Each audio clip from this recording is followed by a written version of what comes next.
আসসালামু আলাইকুম। আজকের ভিডিওটা মূলত জার্মানিতে আসার পরে যেসব কাজগুলো একজন স্টুডেন্টের করতে হয় সেই বিষয়গুলো নিয়ে আমি আজকে আলোচনা করব।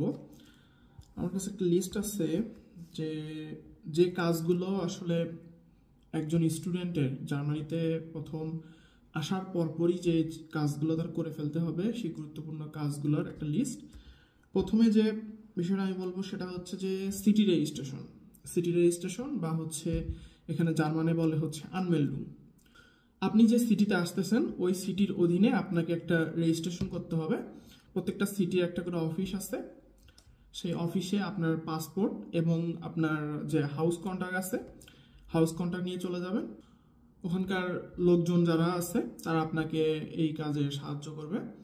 তো একটা বিষয় বলে রাখি যে হাউস কন্ট্রাক্ট আপনি কিভাবে পাবেন। আপনি যখনই একটা বাসা ভাড়া নেবেন আপনাকে একটা হাউস কন্ট্রাক্ট দিবে। সেটা হইতে পারে যে আপনাকে অনলাইনের মাধ্যমে আপনার ইমেইলে পাঠিয়ে দিল, এরকম হইতে পারে, বা হচ্ছে আপনি সরাসরি সেই হাউস কন্ট্রাক্টটা নিতে পারেন। তো আমার ক্ষেত্রে যেটা হয়েছে যে আমাকে সরাসরি এসে নিতে হয়েছে। আমি যেদিন আসছি তার পরের দিন আমি হাউস কন্ট্রাক্ট পাইছি।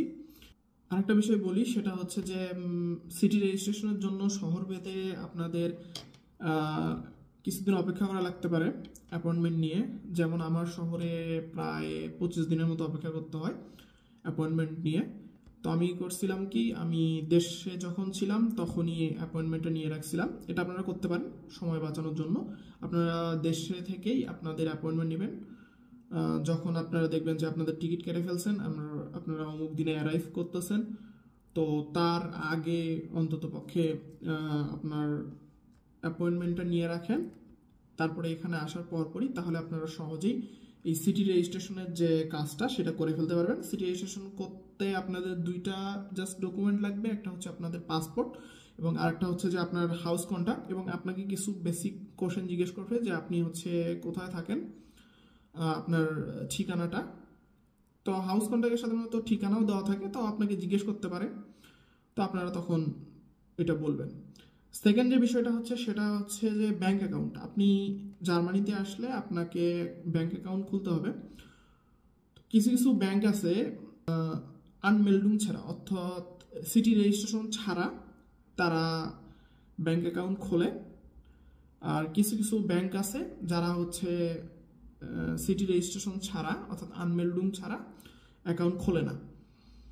তো এখানে কনভেনশনাল যে ব্যাংকগুলো আছে যেমন কমার্স ব্যাংক, ডয়েচে ব্যাংক এবং স্পার্ক আছে, আরও যে বিভিন্ন ব্যাংকগুলো আছে এগুলো সাধারণত ওরা আনমেল্ডুং ছাড়া আপনার অ্যাকাউন্ট খুলবে না।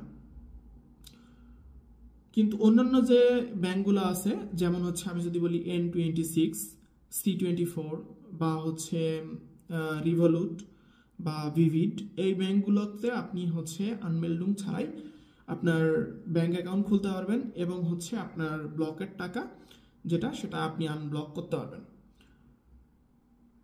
তো জার্মানিতে এমন অনেকেই আছে যে হচ্ছে অনলাইন ব্যাংকিং এর মাধ্যমে ব্যাংক অ্যাকাউন্ট খুলছে। আমার নিজেরও আছে রিভলিউট অ্যাকাউন্ট এবং এটা নিরাপদ মোটামুটি। তবে আপনার কনভেনশনাল ব্যাংক অ্যাকাউন্টও থাকা উচিত এর পাশাপাশি।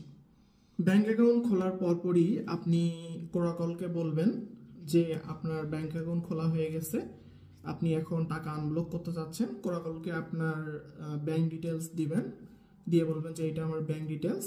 তখন ওরা আপনাকে ফিরতি মেইলে বলবে যে আপনার এই রিকোয়েস্টটা আমরা 2 থেকে 3 দিনের ভিতরে এটা আপনার সলভ করব, আমরা যাচাই বাছাই করব। তার পরবর্তীতে আপনার ব্যাংকে যে টাকাটা মাসে মাসে পাঠায় দেওয়ার কথা সেই অ্যামাউন্টটা মাসে মাসে পাঠিয়ে দেবে। তো এই তো, এটা আসলে কঠিন কিছু না। জাস্ট কোরাকলকে আপনি একটা মেইল করবেন যে আমার এই এই এই ব্যাংক ডিটেলস, আমার নাম অমুক, আমার রেফারেন্স এইটা দিয়ে আপনি জাস্ট কোরাকলকে মেইল করবেন, তাহলে ওরা সব আপনার করে দেবে এবং আপনার দেখবেন যে 2 থেকে 3 দিনের ভিতরে আপনার ব্যাংকে ফার্স্ট যে ইনস্টলমেন্ট সেই ইনস্টলমেন্ট আপনাকে সাধারণত কোরাকল 2 মাসের টাকা একবারে আপনার ব্যাংক অ্যাকাউন্টে দিয়ে দেবে প্রথম 2 মাস। এই তো গেল ব্যাংক অ্যাকাউন্টের ডিটেলস। তারপর হচ্ছে ট্যাক্স আইডি। জার্মানিতে আপনার একটা ট্যাক্স আইডি দেবে, আপনি সেটা আপনার যে সিটি অফিস সেই সিটি অফিসের যে ইনফরমেশন ডেস্ক সেই ইনফরমেশন ডেস্কে আপনি সিটি রেজিস্ট্রেশন করার 3 থেকে 4 দিন পরে চলে যাবেন। তারপর বলবেন যে আমার ট্যাক্স আইডিটা দরকার, তোমরা আমাকে ট্যাক্স আইডিটা দাও, তাহলে তখন আপনার ট্যাক্স আইডিটা ওরা প্রিন্ট করে দিয়ে দেবে। বা ট্যাক্স আইডি পাওয়ার আরেকটা উপায় হচ্ছে যে ওরা সাধারণত আপনার মেইলে ডিটেলস সহ একদম ট্যাক্স আইডি পাঠিয়ে দেয়, সেটার জন্য অপেক্ষা করা, অথবা আপনার যদি আর্জেন্ট হয় তাহলে আপনি 3-4 দিন পরে ওদেরকে গিয়ে বলবেন যে আমার ট্যাক্স আইডি লাগবে, তখন ওরা আপনাকে এটা প্রিন্ট করে দেবে। তারপরে যে বিষয়টা সেটা হচ্ছে যে social security number. Social security নাম্বারও আপনি যদি অপেক্ষা করেন তাহলে আপনার মেইল বক্সে চলে আসবে সরাসরি, কিন্তু আপনার যদি জিনিসটা আর্জেন্ট হয় তাহলে আপনি আপনার যে হেলথ ইন্স্যুরেন্স কোম্পানি, সেই হেলথ ইন্স্যুরেন্স কোম্পানিতে গিয়ে বলবেন যে আমার সোশ্যাল সিকিউরিটি নাম্বার দরকার, তোমরা আমাকে একটা ডকুমেন্টস প্রিন্ট করে দাও। তখন ওরা আপনাকে একটা ডকুমেন্টস প্রিন্ট করে দেবে, সেখানে আপনার সোশ্যাল সিকিউরিটি নাম্বারটা লেখা থাকবে। তারপরে যে বিষয়টা হচ্ছে যে আপনার সিম কার্ড। জার্মানিতে 2 ধরনের সিম কার্ড পাওয়া যায়, একটা হচ্ছে প্রিপেইড সিম কার্ড আর একটা হচ্ছে পোস্টপেইড সিম কার্ড। প্রিপেইড সিম কার্ডটা প্রথম অবস্থাতে নেওয়া ভালো। যেমন প্রিপেইড সিম কার্ড আমি যদি বলি যে বিভিন্ন কোম্পানির পাওয়া যায়, তার ভিতরে অন্যতম হচ্ছে যে আলদিটক বা কংস্টার, এরকম বিভিন্ন আরও কিছু প্রিপেইড সিম কার্ড আছে যেগুলোতে আপনি প্রতি মাসের একটা প্যাকেজ নিয়ে চালাইতে পারবেন। আর একটা পদ্ধতি হচ্ছে পোস্টপেইড সিম কার্ড। পোস্টপেইড সিম কার্ড কিছুদিন পরে আপনি নিতে পারেন, 1-2 মাস পরে যখন আপনি বিষয়গুলোর সাথে পরিচিত হবেন তখন আপনি পোস্টপেইড সিম কার্ডটা নিতে পারেন। পোস্টপেইড সিম কার্ড সাধারণত লম্বা একটা কন্ট্রাক্টের মাধ্যমে নেওয়া হয়, যে আপনার 24 মাস একটা কন্ট্রাক্ট থাকবে, অর্থাৎ এই 24 মাসে আপনাকে মাসে মাসে একটা অ্যামাউন্ট পে করতে হবে এবং আপনার প্যাকেজ অনুযায়ী আপনি ডাটা এবং ফোন কল করতে পারবেন। একটা জিনিস বলি যে হচ্ছে আপনি প্রিপেইড কেনেন বা পোস্টপেইড কেনেন, জার্মানিতে কল এবং হচ্ছে SMS এই দুইটা হচ্ছে ফ্রি। ইন্টারন্যাশনাল যে কল সেটা অবশ্য ফ্রি না, ইন্টারন্যাশনাল রোমিও ফ্রি না, ইউ রোমিং করতে পারবেন আপনি, তার জন্য আপনাকে এক্সট্রা পে করতে হবে। আমার ব্যক্তিগত পরামর্শ হচ্ছে আপনারা ফার্স্টে আসার পরে একটা প্রিপেইড সিম কার্ড নেন, 1-2 মাস ইউজ করেন, তারপরে আপনি অন্য যে পোস্টপেইড সিম আছে সেগুলোতে কনভার্ট করতে পারেন।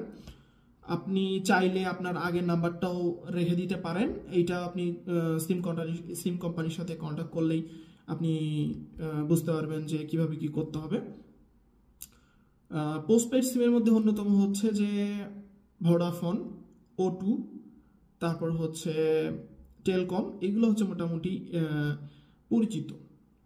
তো এটা গেল সিম কার্ডের। পরবর্তী যে বিষয়টা আসতেছে সেটা হচ্ছে যে হেলথ ইন্স্যুরেন্স। আপনি যে হেলথ ইন্স্যুরেন্সের সাথে যুক্ত থাকেন না কেন, টিকে হোক বা এওকা হোক বা ব্রেমার হোক, যে হেলথ ইন্স্যুরেন্সের সাথে যুক্ত থাকেন সেই হেলথ ইন্স্যুরেন্সের যে অফিস আছে, পার্শ্ববর্তী অফিস, সেই অফিসে আপনি চলে যাবেন। চলে গিয়ে বলবেন যে আমি অমুক সময়ে আসছি, আমার হেলথ ইন্স্যুরেন্সের যে কার্ড, সেই হেলথ ইন্স্যুরেন্সের কার্ডটা আমার লাগবে। তারপর আপনি যাবতীয় আপনার যে ডকুমেন্টস আছে সেই ডকুমেন্টসগুলো আপনি দিবেন। আপনার পাসপোর্ট চাইতে পারে, তারপর আপনার এনরোলমেন্ট সার্টিফিকেট চাইতে পারে, তারপরে আপনার অ্যারাইভাল যে আপনি করছেন সেটার একটা স্ট্যাম্পের, পাসপোর্টে যে স্ট্যাম্পটা দিয়েছে আপনাকে ওইটার একটা ছবি চাইতে পারে, আপনার সদ্য তোলা ছবি চাইতে পারে। তো এই ডকুমেন্টসগুলো দেওয়ার পরে আপনি তাদেরকে বলবেন যে যত দ্রুত সম্ভব যাতে আপনার হেলথ ইন্স্যুরেন্সটা অ্যাক্টিভ করা হয় এবং আপনার কার্ডটা যাতে দ্রুত পাঠিয়ে দেওয়া হয়। হেলথ ইন্স্যুরেন্স নিয়ে একটা বিস্তারিত ডিটেলস ভিডিও আমি করব, কেননা স্টুডেন্টরা বাংলাদেশ থেকে আসার পরপরই এই জিনিসটা নিয়ে অনেক ভোগান্তির শিকার হচ্ছে।